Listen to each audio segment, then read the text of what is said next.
Ang Dada Taxi ay tumanggap ng iyong booking. Ang destinasyon ng pasahero ay ang Qianshan Hotel. Mangyaring sunduin agad. Buong buwan kang hindi na kumpleto ang Dada full attendance, huling araw na ito. Uminom ka na naman, paano ka magmamaneho?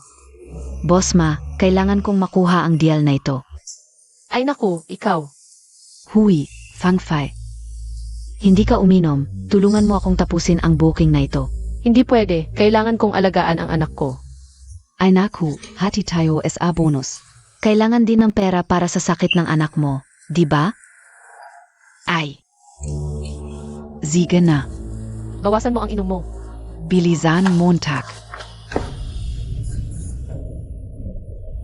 Nakarating na sa destinasyon, tapos na ang booking. Ginoo, dumating na kami sa Qianshan Hotel.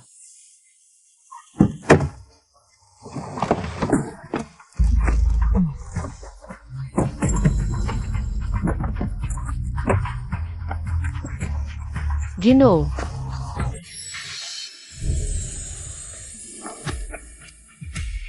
Lasing na lasing, ibabaon ko na lang siya para hindi magkaproblema. Ginoo, tulungan ko kayong umakyat, halika.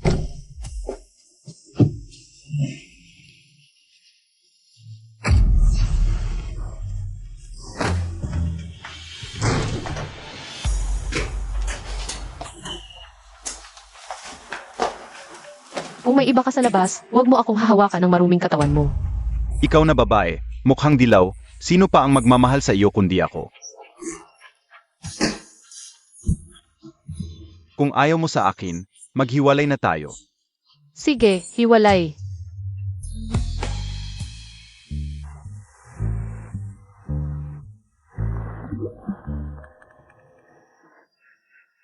Buti na lang madilim kagabi. Siguro hindi niya nakita ang mukha ko.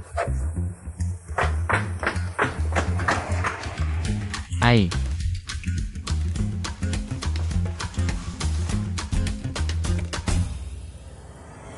Nagpadala ako ng screenshot sa iyo. Hanapin mo ang babaeng ito. Pasensya na, Zao na. Kagabi, hindi ko nasagot ang tawag mo. Hindi ko alam kung saan dinala ang kotse ko, kaya ako naparusahan ng kumpanya. May bagong part-time ako. Kailangan kong magmadali sa interview. Pagbalik ko, libre kita ng pagkain. Sige, bilisan mo. Gumawa kayo ng isang putahe bawat isa. Si Boss Lu ang tatikim. Kung satisfied si Boss Lu, pwede kayong manatili.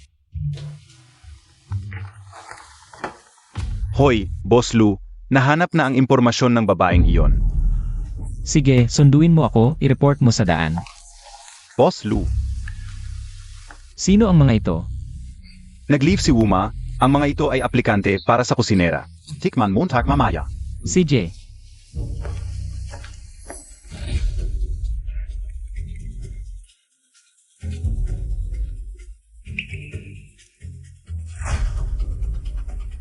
Itaas mo ang ulo mo. Parang familiar ang mukha niya. Pamilyar ang amoy niya. Boss Lu, nahanap na ang address ng babaeng iyon. CJ. Tara. Shang A. Itaas ang paa mo, bilis.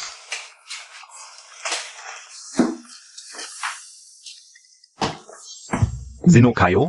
Wala na talaga akong pera. Wala na. Hanapin niyo siya. Ikaw ba to? Pasensya na. Kagabi, lasing ako. Para maipakita ko ang paghingi ko ng tawad, bibigyan kita ng dalawang pagpipilian. Pera o pangalan? Kagabi, si Chu Fangfei ang nagmaneho. Ilang bises na akong pumunta sa mayayamang lugar, pero wala akong nakilalang mayaman. Hindi ko inakalang siya ang makakatagpo. Ako, gusto kao. Nanay, syempre 5 milyon ang kukunin ko. Para mabayaan ko na ang mga utang ko sa sugal. Napag-isipan mo na ba? Ito ang 5 milyon.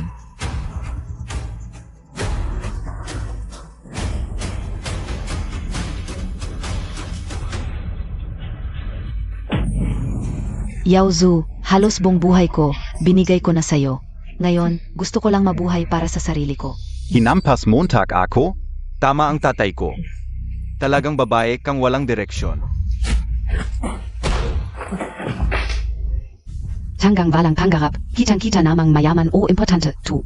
Kapag nasa tabi mo siya, kulang pa ba ang 5 milyon sa hinaharap? Zazama ako SIO. Sige, alagaan kita. Pero ang anak mong to, huwag mo nang asahang makakapasok sa pamilya namin. Sobra na ang nagawa ko para sa kanya. Sa hinaharap, gusto ko lang na masaya tayong dalawa. Nanay, Tara na. ikaf. Ito ang calling card ko. Siya pala ang presidente ng Lu Group. Lu Mingxiang. Boss Lu, Si Miss Zhu ay titira sa Sunny Garden, sundin ang lahat ng gusto niya. mahil siya ang hinaharap na boss MRS Lu. Oo, Pupunta muna ako sa study room para ayusin ang ilang bagay. Ang kwarto niya ay nasa second floor. Samahan mo siyang maglibot. Miss Ju, tuloy po. Xu Fangfei, ang Swerte Montag, akin na, tu.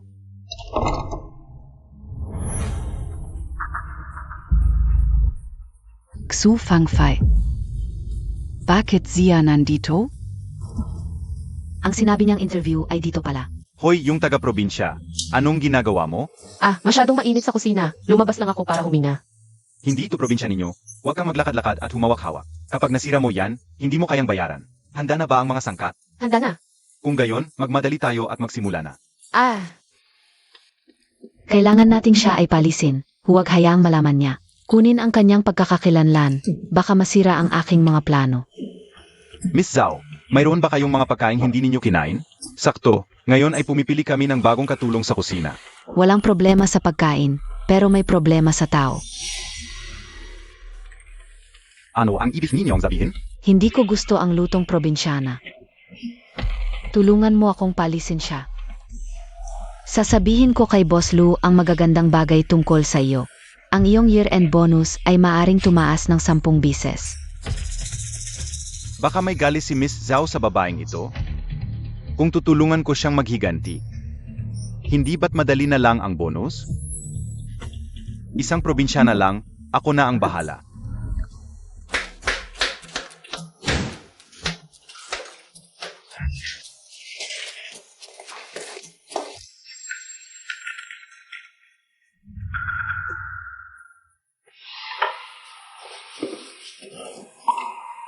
Nasaan ang asin ko? Huwag mong isipin na mahihirapan ako sa ganito.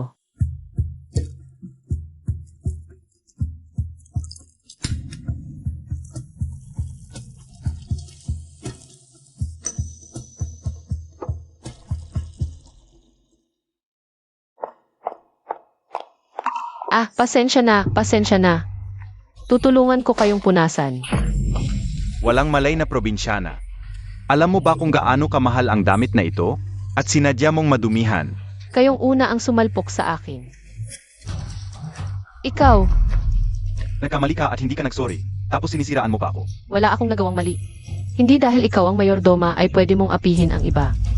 Ano ang masama kung apihin kita? Sabi mo sinadya kitang sinalpakan. Sino ang nakakita? Bibigyan kita ng isang pagkakataon. Lumuhod ka at humingi ng tawad. Kung hindi, umalis ka. Wala akong nagawang mali, hindi ako magsusori. Ngayon din, kailangan mong lumuhod. Tao, hulihin siya. Ano ang gagawin mo? Tingnan mo ang luto ng iba. Tapos tingnan mo ang sa iyo. Pinapaluto ka. Tapos nagluto ka lang ng lugaw para sa baboy? Ano ang ginagawa mo?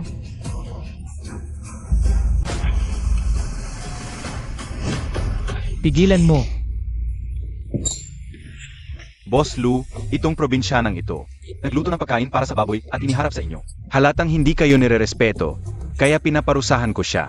Lagi mong binabanggit ang probinsyana, baka akalin ng iba. Na ito ang turo ng pamilya Lu.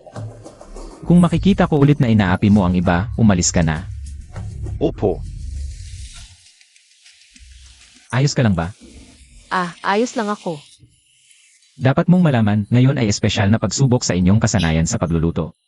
Bakit mo pinili ang isang mangkok ng lugaw na mukhang ordinaryo? Boss Lou, dahil noong nagsasalita kayo kanina. Umuubo kayo. CJ. Tara. Hula ko, wala kayong gana kumain itong mga araw na ito. Ang ginawa kong ubelugaw ay nakakapagpalambot ng baga. Natatakot ako na baka may plema kayo sa lalamunan, kaya hindi ko nilagyan ng asukal. Okay, asin ang ilagay ko sa. Ah, ganun ba? Bigyan mo ako ng isa pang mangkok para subukan ko. Esan. Subukan ninyo. CJ.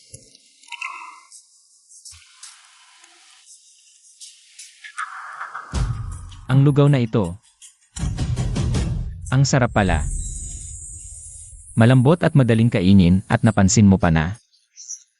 Umuubo ako nitong mga nakaraang araw. Patunay na masipag kang mag-isip.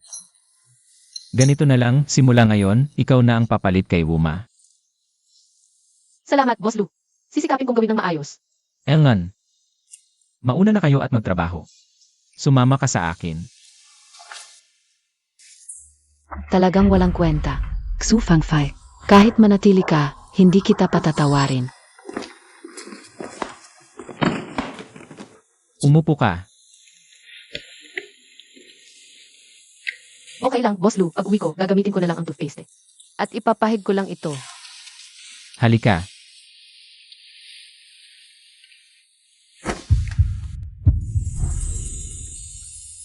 Huwag kang gagalaw.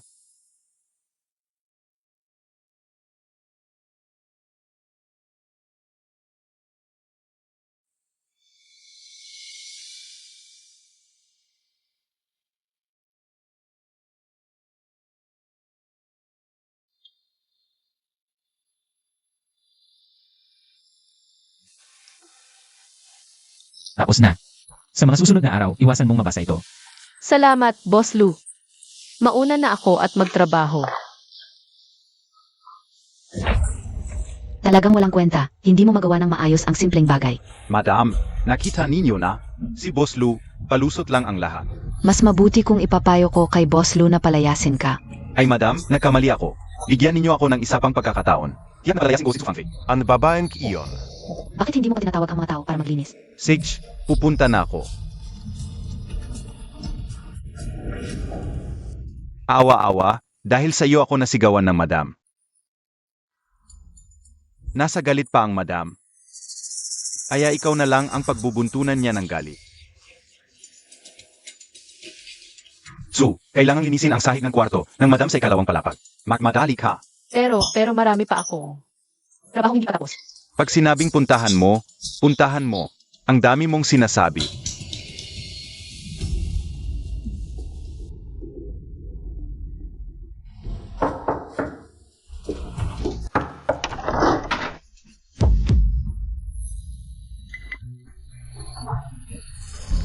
Bakit ikaw ang pumunta? Tinawag ako ni Ilin para maglinis. Nakakainis talaga si Jilin. Walang silbi, puro kapalpakan lang ang alam. Pasok ka at ayusin mo ang baso.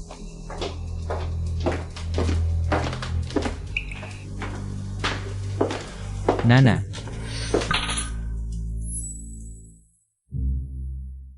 Parang binabayaran ako ni Boss Lou ah. Bakit kapag nakikita ko siya, laging nasasaktan ako? bakit ang clumsy mo? Lagi ka na lang nasasaktan.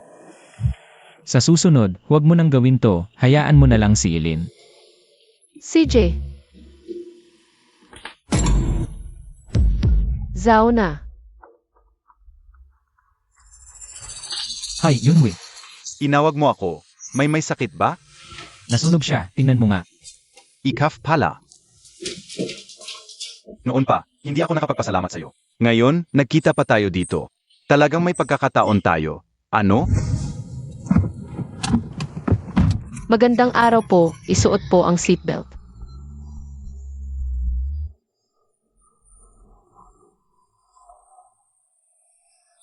Kamusta po? Saan po ang destinasyon ninyo? Liang Yunhui, papatayin kita. Dahil sa'yo, nasa operating table ang asawa ko. Papatayin kita.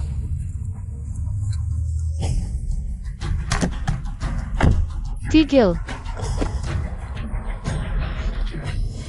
Huwag kang makialam. Papatayin ka o Zia. Bayaran mo ang buhay ng asawa ko. Alam mo ba kung ilang taon ang ginugulang bansa para makapag-aral ng doktor? Alam mo ba kung ilang pasyente ang umaasa sa kanyang tulong? Hindi doktor ang pinatay mo. Pag-asa ng libo-libong pamilya ang pinatay mo. Ikaw pala ang nagligtas kay Yunhui. Trabaho ko lang yon. Ang kamay ng doktor ay para magligtas. Paano nasugatan? Bilang pasasalamat, dapat kitang ilibre ng pagkain mamaya. Ming Cheng, zama kayo. CJ, Hindi ako pwede. Baka malaman ni Tsu Fangfei ang totoo kong pagkatao.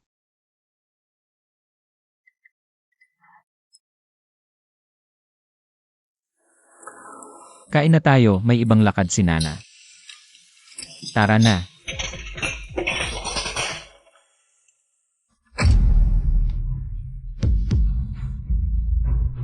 Itong nunal.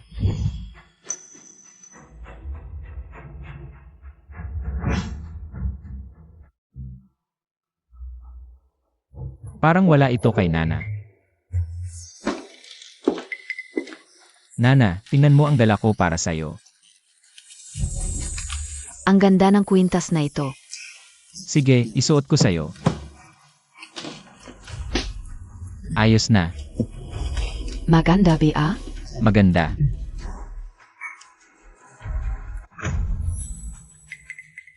Alam ko may nunal ka dito, bakit wala na ngayon?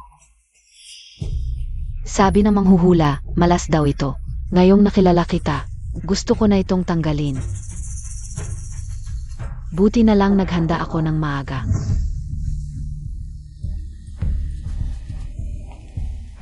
Ay, ang pangit ng nunal mo sa ilalim ng collarbone. Bakit hindi mo ipatanggal? Ito ba? May manghuhula na nagsabi na ito ay nunal ng pag-ibig. Makakatulong ito para mahanap po ang tunay na pag-ibig. Kahit hindi ako naniniwala, pero may bayad ang pagpatanggal ng nunal. Sayang lang ang pera. Nunal NG pag-ibig.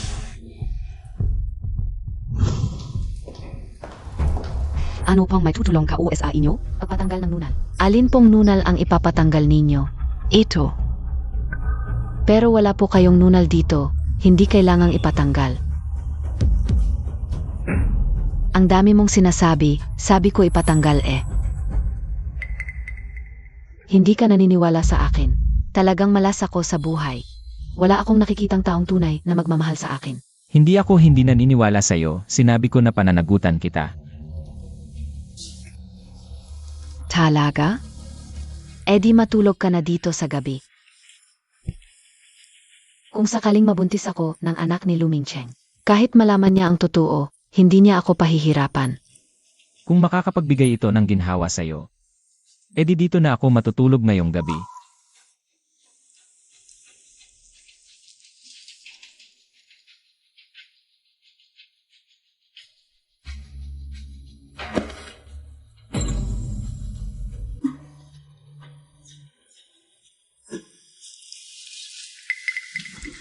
Hoy, Boss Lu.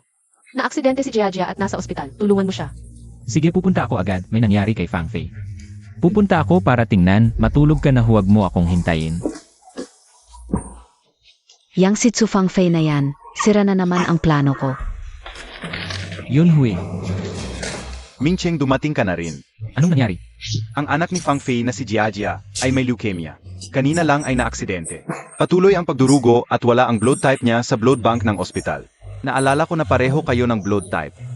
Tara, pasok tayo para magpa-transfuse. Boss Lu. Tulungan mo ang anak ko. Tulungan mo si Jiajia. Ano ba yan? Tumayo ka. Huwag kang mag-alala muna. Yunhui, samahan mo ako para magpa-transfuse. Tara.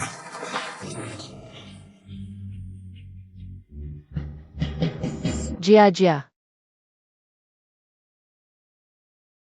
Magiging okay si Jiajia. Boss Lu, bakit ka lumabas? Matagal na akong nakahiga, lumabas lang para maglakad-lakad. Hindi pwedeng ganyan. Sabi ng doktor, dapat magpahinga ka. Isasama na kita pabalik. Okay lang.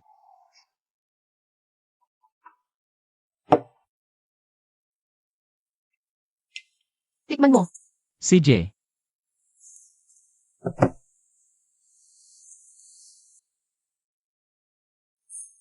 Lanan. Palagi mong nagagawa na gawing masarap ang mga simpleng bagay. Ano ka ba? Hindi naman ganoon ka special. Napansin ko lang na. Mahilig ka sa matatamis kaya naman. Naglagay ako ng kaunting red lake sa lugaw. Masipag at mapagmasid ka, talagang talento mo yan. Babali ako ng mansanas para sa inyo. CJ,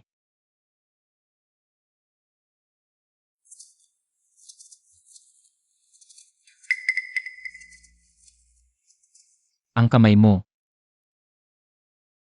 Magaspang ang kamay ko, di ba? Noong unang na-diagnose si Jaja ng leukemia, ayaw gastusan ng asawa ko ang pagpapagamot dahil babae siya. Kaya nagtatrabaho ako ng maraming trabaho. Kahit pagbebenta ng alak o pagdadrive ng taxi, basta kumita. Ginagawa ko. Hindi ko lang inasahan. Nakakastable lang ni Jaja. Tapos mangyayari ito. Kung marunong kang magmaneho, sakto. Uwi si Tito Chen para tumulong sa bata. Ikaw na ang magiging driver ko kada buwan. Bibigyan kita ng isa-0 na sahod.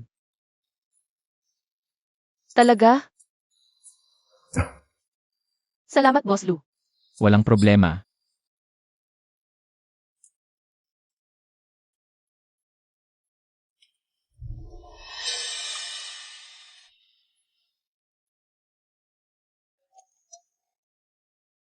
Parang pamilyar tong eksenang to.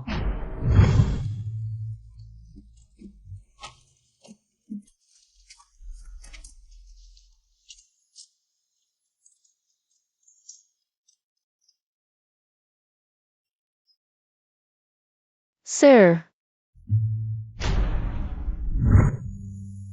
Si Boss Lou pala yung lalaki nung gabing yon.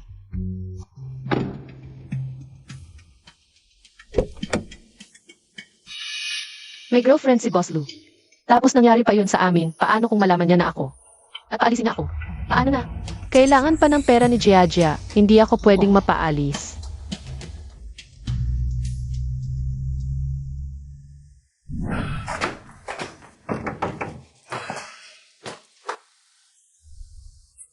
Boss Lou, ano ang ginangyari? Lasing si Boss Lou sa inuman. Halika.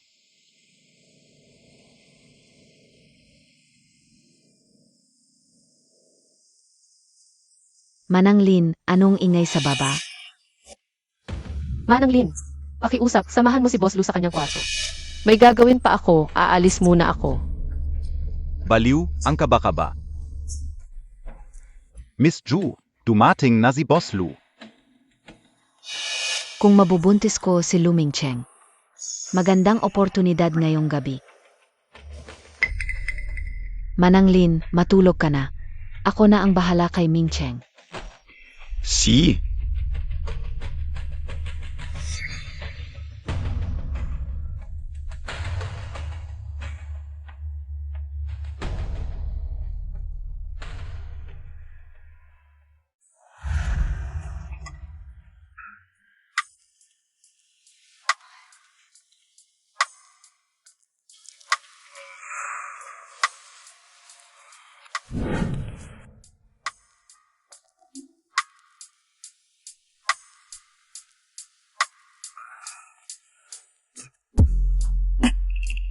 Zeo. Zao na. Ako, to.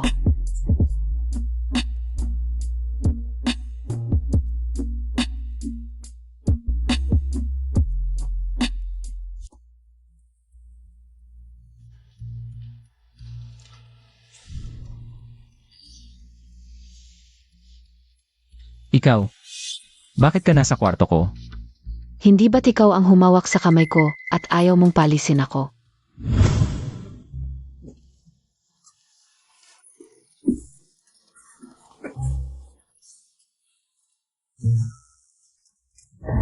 Una, lokohin Montag siya napakasalan ako.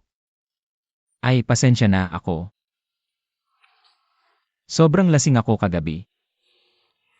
Sinabi mo na pananagutan mo ako. Ganito na tayo, kailan mo ako pakakasalan? CJ. Ngayon na tayo magpakasal. Ako na. Ikaw na.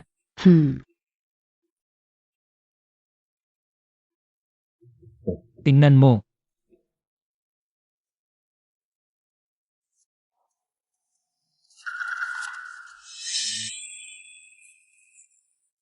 Ano ang ibig mong sabing? Hindi ka naniniwala sa akin. Hindi kita tinutukoy kahit kanino ako magpakasal. Kailangang pirmahan ang kasunduang ito. Bilang mag-asawa, dapat magtiwalaan tayo. Kung wala man lang tiwala sa ganito, mamaya na lang ang pagpapakasal. Kung hindi ka magiging mabuti, huwag mong sisihin ako kung hindi ako magiging mabuti. Basta't mabuntis ako. Sa oras na iyon, hindi ka na maniniwala na kailangan mong pirmahan ang prenup agreement.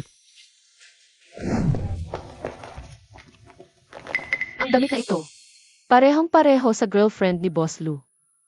Mukha rin sa likod. Zao na. Ikaw talaga, bakit ka ganyan ang suot? Hindi kita nakilala.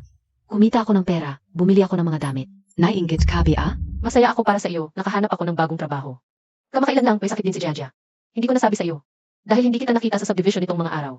Lumipat na ako. Hindi ka na nakakasama si Dashuang. Matagal na kaming diborsyado, bakit kami titira ng magkasama? Diborsyado na. Ano ito? Hindi ba't alam ko? Ikaw si Dashuang ay dahil. Sa school district house kayo nagdiborsyo. Ano ba ngayon?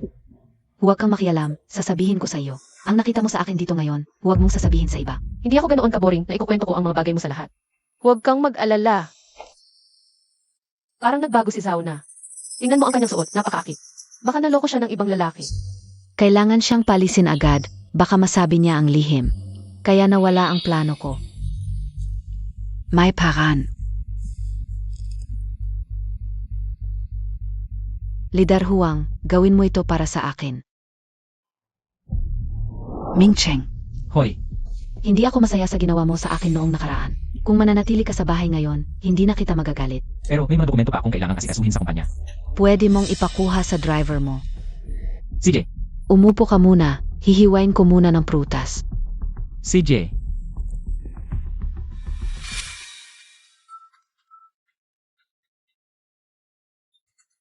Dinikitan ni Dashuang ang preno ng kotse.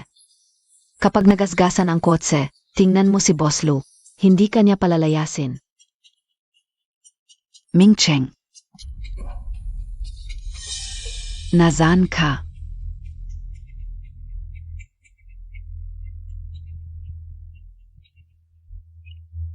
Naalala ko, may mga meeting pa ako ngayon.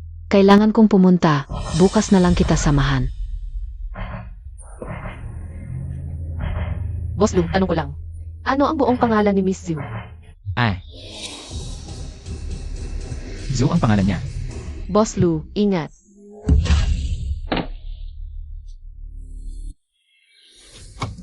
Fang Fei. Dadalhin kita sa ospital. Hindi gusto kong umuwi, mag-aalala si Jaja kapag nakita niya akong nasa ospital. Mag-aalala siya.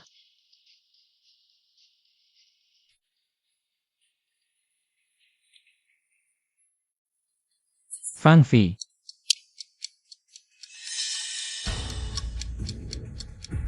Yunhui, na-aksidente ako. Pumunta ka rito agad.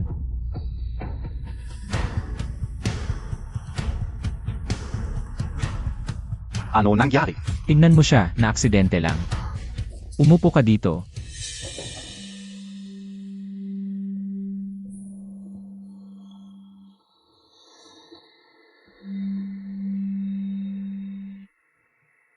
Kumusta? Bukod sa bali sa braso, wala namang ibang problema sa ngayon. Kapag nagising na siya, mag-pass-ray siya. CJ, Umuwi ka muna, ako na bahala dito. wala, sinagip niya ako kaya siya nasaktan. Responsibilidad kong alagaan siya. Umuwi ka na, marami pang naghihintay sa ospital. Pero ikaw, Sige, uwi na ako. Uwi muna ako sa ospital. Kapag nagising si Fang Fei, sabihin Montag es kanya. Maayos si Jiajia sa ospital. Huwag siyang mag-alala. Sige, salamat. Paano may taong napakabait sa gitna ng panganib? Iniwan ka sa akin ang pag-asa na mabuhay. Ngayon, nakahiga ka rito at nakakaawa. Kung ikaw sana ang nasa gabi na yon, ang ganda sana. Fang Fei, gising ka na.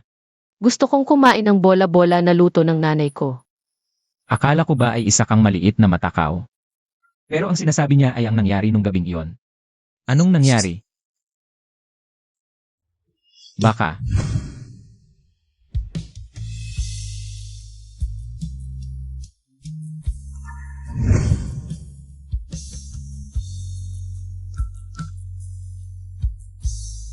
Tulungan mo akong imbestigahan ang isang bagay.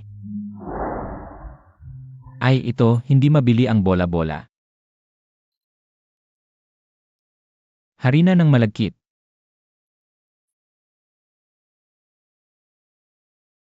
Akala ko hindi ko na magagawa ito pagkatapos ng maraming taon.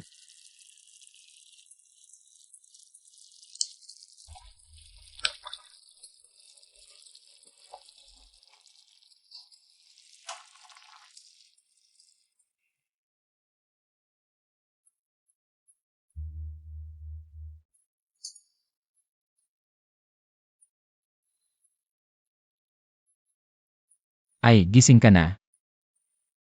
Halika, kumain ka muna. Ako na. Huwag kang gagalaw, may bali ang braso mo. Hindi ka pa pwedeng gumalaw ng basta-basta. Halika, pakainin kita.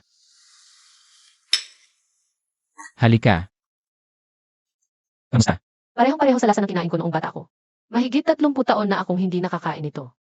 Paano mo nalaman na mahilig ako sa bola-bola? Buong araw mo nang sinasabi na gusto mong kumain ng bola-bola, mahirap hindi malaman. Boss Lou, may harina sa mukha mo.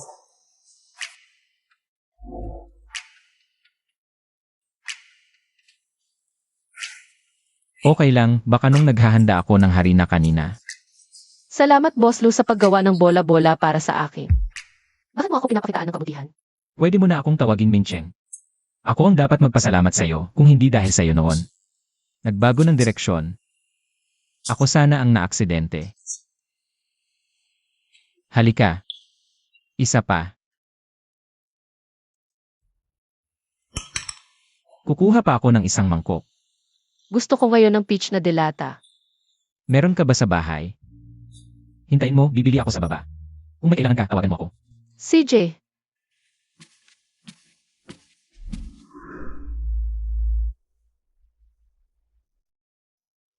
Nana.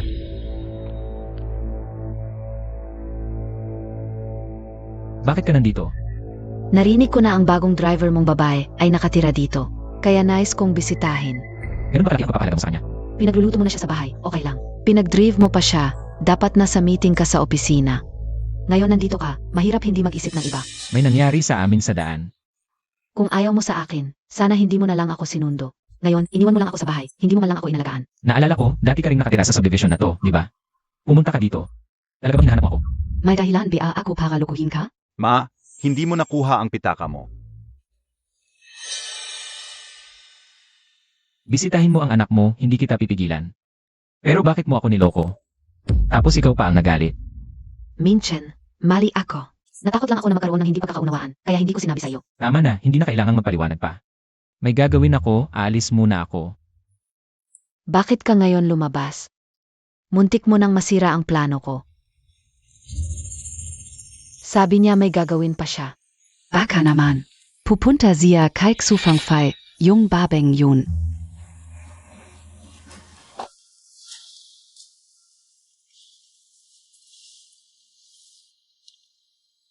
Hoy, Boss Lou, nalaman na natin, yung gabi na yon, may nagsabi na nakita sila sa harap ng Hutauli. Na-send ko na sa'yo ang footage sa phone mo.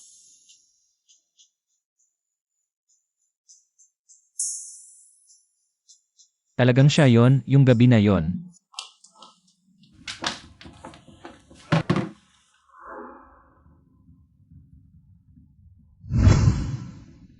Ang ganda.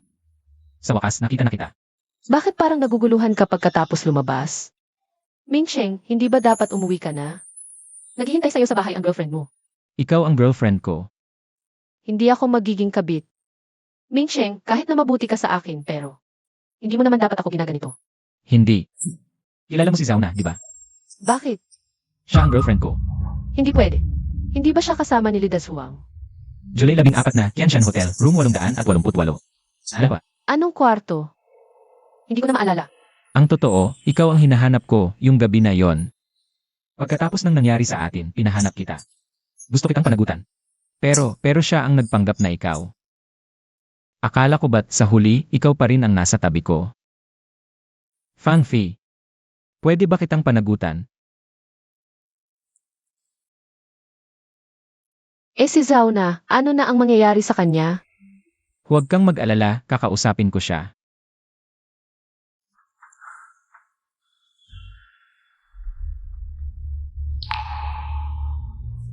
Mingcheng, bakit ka ngayon maaga umuwi? Bakit ka nandito? Bakit hindi siya pwedeng pumunta? Ikaw, karapat-dapat ka bang nakatayo dito? Mingcheng, ano ba ang sinasabi Montag? Bakit hindi ka o maintindihan? Si Fang Fei ang taong hinahanap ko, ikaw. Nagpanggap ka sa kanyang pagkakakilanlan. Ikaw na babaeng mapagpanggap. Zhao na, bakit mo ginawa ito? Oo. Alam kong ikaw ang hinahanap ni Lu Mingcheng. Pero bakit? Ang kotse na ginagamit mo ay akin. Dapat ako ang naging one night stand niya. Paano mo nagawa ito? Bakit hindi? Ikaw ang tanga. Ayaw mo ng yaman, araw-araw nagpapakahirap ka. Kumikita ng kaunting pera. Ano? Huwag kang magsalita ng walang kwenta. Mag-impay ka na at umalis ka rito. Lumayas ka rito. Ang mga nakaraan. Hindi ko na ito pag-uusapan.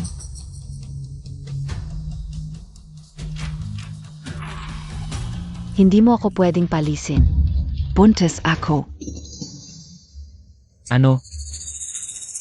Naalala mo ba noong nakaraang buwan, umuwi kang lasing? Doon ako nabuntis. Nang gabing yon, may nangyari talaga sa atin. Mingcheng, kahit na nagsinungaling ako dati, pero gusto kong maging tapat sa iyo. Hindi mo naman siguro ayaw maging responsible. Kung palisin mo ako, isusumbong kita ng rep.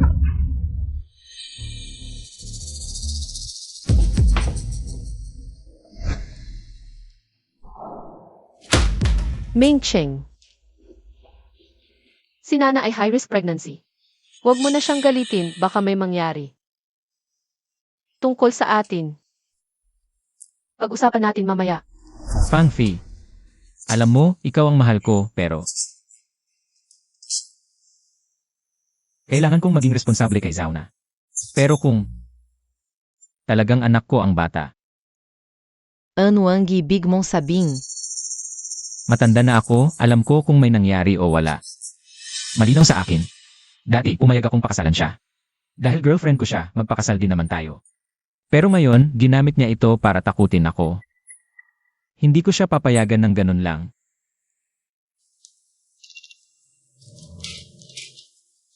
Para malaman ang totoo, dapat tingnan ang pregnancy test result na ito. Doc, siya ba ito? Galing sa amin ang result na ito. Tama, siya rin ang nag-check, pero ang oras ay binago. Naalala ko siya, nung dumating siya, nag-ingay pa siya. Sinasabi niyang buntis siya sa anak ng lugru, ng api ng mga nurse namin ng mayabang.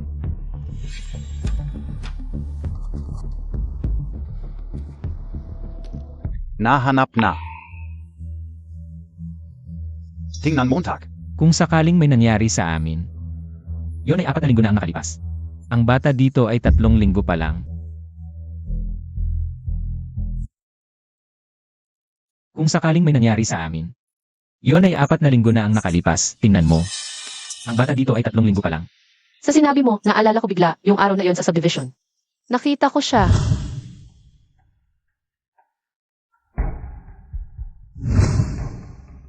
Baka naman, ang batang ito ay kay Lida Suwang, ang dating asawa niya. Lidaz Huang. Hoy, Boss Lu, pinapadala ko ang kotse para ipaayos. Sabi ng mekaniko, yung aksidente mo. Hindi aksidente, may gumalaw sa preno. ano? Nalaman mo na kung sino ang gumawa. Ang dating asawa ni Miss, si Lidaj Huang. Hulihin mo siya, tanungin ng mabuti. Ang babaeng ito, napakasama ng ugali para lang makuha ang gusto. Sinubukan pa niyang patayin ka. Sige, sa pinakamasayang sandali niya, ibubunyag ko. Para bumagsak siya sa kailaliman.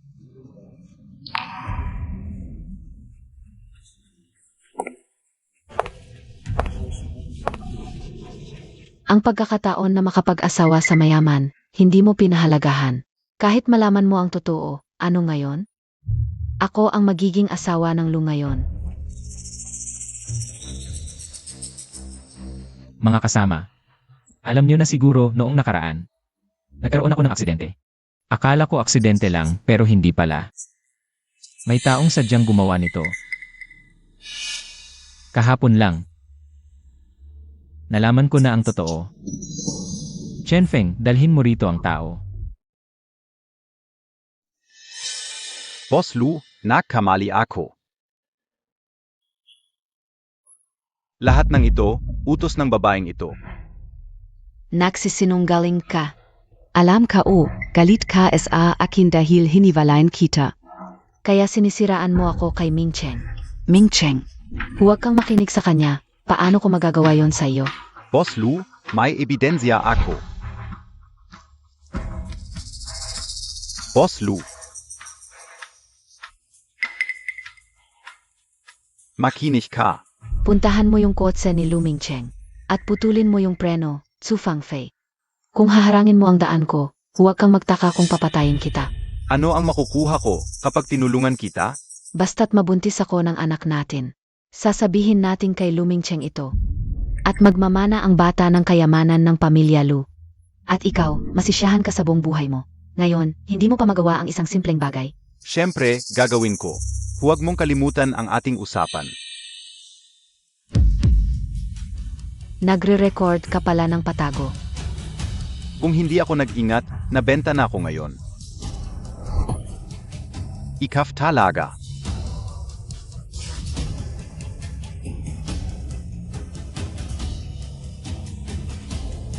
Mingcheng, mali ako. Dahil mahal na mahal kita. Sa recording na ito, mukhang hindi ka makakatakas sa pag-utos ng krimen. Mas mabuting pumunta ka na lang sa bilangguan. Ang dami kong plano. Pero hindi ko inaasahan na ang anak ko ay papatayin ng sarili niyang ama.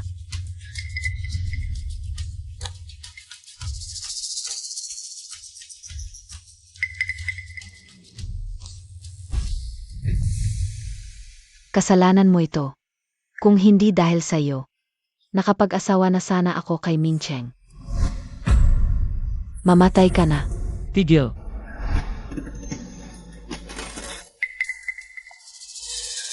Hindi ko sinasadya. Hulihin siya, dalhin sa ospital at tawagan ng pulis. Mingcheng, okay ka lang ba? Magmadali tayo sa ospital. Okay lang, wala na siyang lakas kanina. Bakit ka ba nagmamadali? Kaya ko naman umiwas. Ayokong mag-risk, baka masaktan ka. Matanda ka na, pero parang bata pa rin magsalita.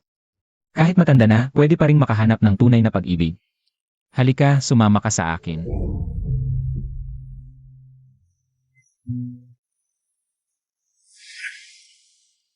Fangfi, pakakasalan mo ba ako? Aalagaan kita habang buhay. Pakasalan mo siya. Pakasalan mo siya. Gusto ko.